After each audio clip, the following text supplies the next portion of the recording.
हमारे इस channel Mithila junction को लाल button दबाकर सब्सक्राइब करें व घंटी के निशान का बटन दबाएं ताकि सभी नए वीडियो आप तक तुरंत पहुंचे बिल्कुल मुफ्त।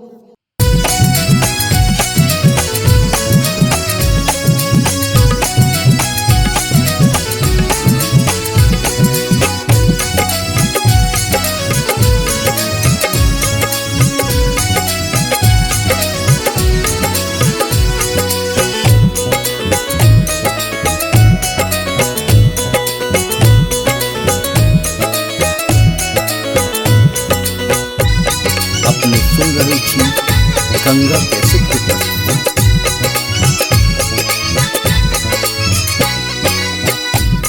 हे भोला भांग खाए भकुएला गौरी कोना करहथिन ना। हे भोला भांग खाए भकुएला गौरी कोना करहथिन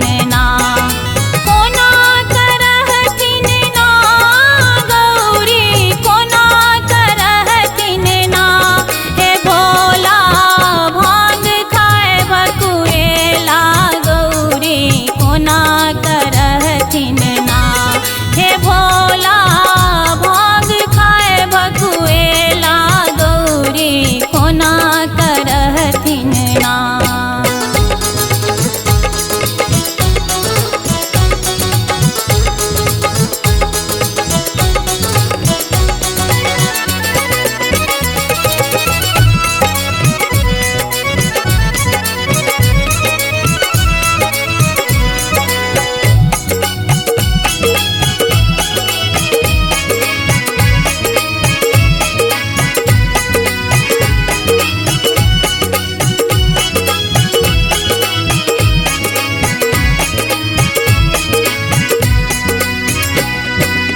अदहन सिदहा किछु नहीं घर में बसली झूर जमार।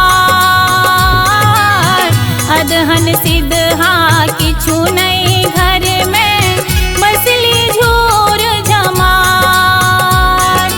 कार्तिक गणपति भूखे कनै छथि, कार्तिक गणपति भूखे कनै छथि।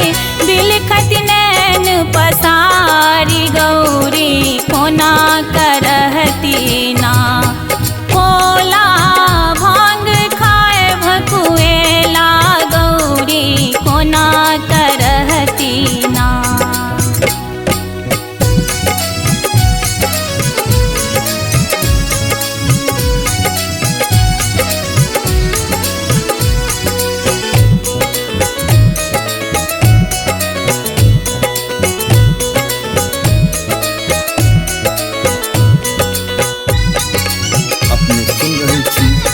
गंगा कैसे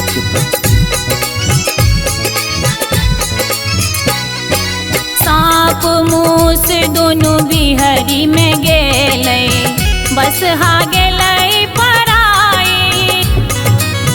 सांप मूस दोनों बिहरी में गेलनि, बस हा गेलै पराई।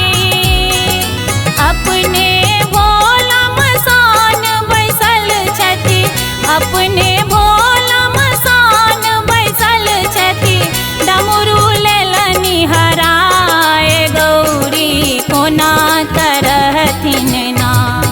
भोला भांग खाए भकुएला गौरी कोना करहथिन ना।